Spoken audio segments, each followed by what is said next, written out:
रणरणत्या उन्हात ताशी 120 किलोमीटरच्या वेगाने धावणारी मारुती डिझायर कार अमरावतीच्या धामणगाव रेल्वेजवळ पोहोचते. चंद्रपूरच्या बाहुपेठ येथील जीवने कुटुंबातील 5 जण अकोल्याला एका कौटुंबिक कार्यक्रमासाठी आनंदाने निघाले होते. कोणालाही कल्पना नव्हती की हा प्रवास त्यांच्या आयुष्याचा शेवटचा प्रवास ठरणार आहे. रस्त्याच्या कडेला तो अवाढव्य कंटेनर उभा होता. एका बाजूला ताशी 120 चा वेग आणि दुसऱ्या बाजूला चालकाच्या डोळ्यांवर आलेली अवघ्या काही सेकंदाची डुलकी आणि खेळ संपला. एक भयानक आवाज झाला. लोखंड लोखंडावर आदळलं. काचांचा चक्काचूर झाला. पण त्याही पेक्षा मोठं काहीतरी तिथं घडलं. एका सेकंदाच्या आत एका संपूर्ण वंशाचा दिवा विझला.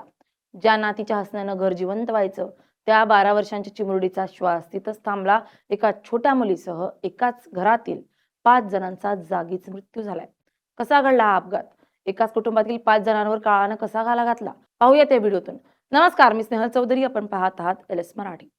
28 जून 2026 ची ती दुपार नेहमीसारखीच होती. रणरणत ऊन, समोर पसरलेला शेकडो किलोमीटरचा सरळ रस्ता आणि ताशी 120 च्या वेगानं धावणारी एक पांढऱ्या रंगाची मारुती डिझायर कार. या कारमध्ये एक सुखी कुटुंब हसत खेळत प्रवास करत होतं. चंद्रपूरच्या बाहुपेठ परिसरातील रहिवासी असलेले 65 वर्षांचे भास्कर जीवने यांची 60 वर्षांची पत्नी लताबाई, त्यांचा 43 वर्षांचा मुलगा महादेव, 41 वर्षांची सून आरती आणि अवघ्या 12 वर्षांची चिमुरडी नात जिज्ञासा उर्फ त्रिशा. हे कुटुंब अकोल्याला एका कौटुंबिक कार्यक्रमासाठी निघालं होतं. चंद्रपूरवरून नागपूर मार्गे ते समृद्धी महामार्गावर चढले. रस्ता अगदी सरळ, कुठेही खड्डे नाहीत ना कोणती ट्रॅफिक. ड्रायव्हरच्या सीटवर बसलेल्या महादेव यांनी गाडीचा वेग वाढवला. कार वेगानं अमरावतीच्या दिशेने धावू लागली. धामणगाव रेल्वे शहराजवळ चॅनल क्रमांक 105 आणि 106 च्या दरम्यान कार आली. वेळ दुपारची 12:15 होती. अगदी काही सेकंदाचा खेळ झाला. रस्त्याच्या कडेला एक अवाढव्य कंटेनर उभा होता. समृद्धी महामार्गावर महादेव गाडी चालवत होते. त्यांचे डोळे उघडे होते, पण मेंदू सुन्न झाला होता. त्यांना रस्त्याच्या कडेला उभा असलेला तो अजस्त्र ट्रक दिसलाच नाही. वेगात असलेली कार थेट त्या कंटेनरच्या मागच्या भागात जाऊन धडकली. धडक एवढी भीषण होती की कारचा पुढचा अर्धा भाग कंटेनरच्या खाली घुसला. गाडीचा लोखंडी सांगाडा झाला. आत बसलेल्या त्या 5 निष्पाप जणांना ओरडण्याची किंवा स्वतःचा बचाव करण्याची एक सेकंदाचीही संधी मिळाली नाही. आणि क्षणात हस्तखेळतं कुटुंब संपलं आणि महामार्गावर रक्ताचा सडा पडला. महामार्ग पोलीस धावून आले. क्रेन मागवण्यात आली. लोखंड कापून मृतदेह बाहेर काढण्यात आले. पण तोपर्यंत सर्व काही संपलं होतं. अमरावतीच्या धामणगाव रेल्वे हॉस्पिटलच्या शवागृहात जेव्हा चंद्रपूरहून आलेले त्यांचे नातेवाईक पोहोचले, तेव्हा तिथलं वातावरण पाहून पाषाणालाही पाझर फुटला असता. एकाच कुटुंबातील 5 मृतदेह शेजारी शेजारी ठेवलेले होते. कालपर्यंत जी लोक चंद्रपूरच्या बाहुपेठ भागात शेजाऱ्यांशी हसून बोलत होते, त्याच कपड्याखाली शांत निजलेले होते. ज्या घरातून हसण्याचे आवाज यायचे, त्या घरातून आता फक्त हंबरडे ऐकू येतात. एकाच वेळी एकाच घरातील 5 सरणं रचली जाणं, यापेक्षा दुर्दैवी आणि भयंकर गोष्ट दुसरी कोणती असू शकते? आम्ही समृद्धी महामार्गावरून प्रवास करताना वेगाचा आनंद घेतो. वेळेची बचत झाली म्हणून कौतुक करतो.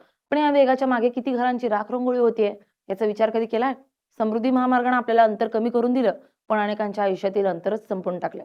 हा अपघात केवळ एक अपघात नाहीये, तर समृद्धी महामार्गावर रोज घडणाऱ्या मृत्यूच्या तांडवातील एक नवीन अध्याय. जेव्हा महामार्ग सुरू झाला, तेव्हा वाटलं होतं की महाराष्ट्राच्या प्रगतीला गती मिळेल, अंतर कमी होईल, वेळ वाचेल. पण गेल्या 1-1.5 वर्षात या रस्त्यानं प्रगतीपेक्षा जास्त मृत्यू पाहिले. राज्य परिवहन विभाग आणि महामार्ग पोलिसांच्या अधिकृत आकडेवारीवर नजर टाकली तर अंगावर काटा आल्याशिवाय राहत नाही.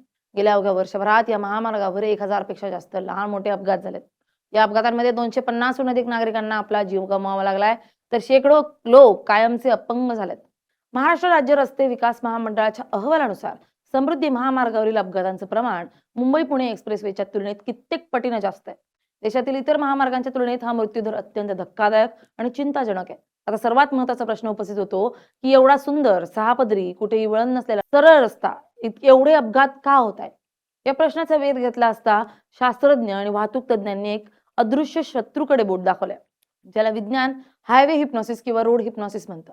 जेव्हा एखादा चालक समृद्धी महामार्गासारख्या अत्यंत सरळ, सपाट, मैलोनमैल वळण नसलेल्या रस्त्यावरून गाडी चालवतो, तेव्हा त्याचा मेंदू एका सुप्तावस्थेत जातो. रस्त्यावर कोणताही अडथळा नसतो, गिअर बदलावा लागत नाही, क्लच दाबावा लागत नाही किंवा समोरून कोणी येत नाही. गाडी ताशी 120 च्या स्थिर वेगानं धावत राहते. अशा वेळी डोळ्यांसमोरून फक्त सिमेंटच्या रस्त्यांवरील पांढऱ्या पट्ट्या एका लयीत मागे जात राहतात. या एकाच प्रकारच्या वातावरणामुळे आणि या दृश्यामुळे चालकाचा मेंदू हळूहळू थकतो आणि एक वेळ अशी येते की चालकाचे डोळे उघडे असूनही त्याचा मेंदू झोपेच्या अवस्थेत जातो. त्याला आजूबाजूच्या परिस्थितीची जाणीव राहत नाही. यालाच हायवे हिप्नॉसिस म्हणतात. आजच्या अपघातातही चालकाला याच हिप्नॉसिसचा झटका आला असावा, ज्यामुळे रस्त्याच्या कडेला उभा असलेला कंटेनर त्यांना दिसलाच नाही आणि गाडी थेट त्याला जाऊन धडकली. सिमेंट रस्ता आणि टायरच्या विस्फोटमानवी चुकांशिवाय या महामार्गाची तांत्रिक रचना ही अपघातांना आमंत्रण देते. समृद्धी महामार्ग हा संपूर्णपणे डांबरचा नसून सिमेंट कॉन्क्रीटचा बनवलाय. सिमेंटचा रस्ते डांबरी रस्त्यांच्या तुलनेत जास्त कडक असतात आणि उन्हाळ्यात प्रचंड तापतात. जेव्हा एखादी कार ताशी 120 ते 130च्या वेगानं हे सिमेंटच्या रस्त्यावरून सलग 2 ते 3 तास धावते, तेव्हा टायर आणि सिमेंटचा रस्ता याच्यात तीव्र घर्षण होतं. या घर्षणामुळे टायरमधील हवेचं तापमान आणि दाब वाढतो. जर कारचे टायर जुने असतील, रिमोल्ड केलेले असतील किंवा त्यात नायट्रोजनऐवजी सामान्य हवा भरलेली असेल, तर वाढलेला दाब सहन न झाल्यामुळं धावत्या गाडीचा टायर अचानक बॉम्बसारखा फुटतो. टायर फुटल्याबरोबर गाडी हवेत अनेक कोलांट्या उड्या मारते किंवा थेट रस्त्याच्या पलीकडच्या लेनमध्ये जाते. समृद्धीवरील 25% अपघातांना हे टायर फुटण्याचं कारण जबाबदार आहे.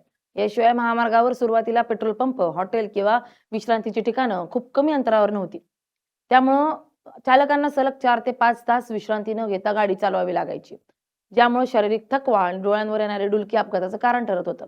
रात्रीच्या वेळी महामार्गावर अंधार असतो आणि समोरून येणाऱ्या किंवा पुढे जाणाऱ्या मोठ्या वाहनांच्या लाल दिव्यांमुळे चालकांचे डोळे दिपतात, ज्याला टार्गेट फिक्सेशन म्हणतात, आणि गाडी अनियंत्रित होते.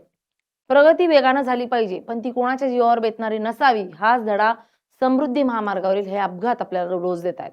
Bureau report, LS Marathi.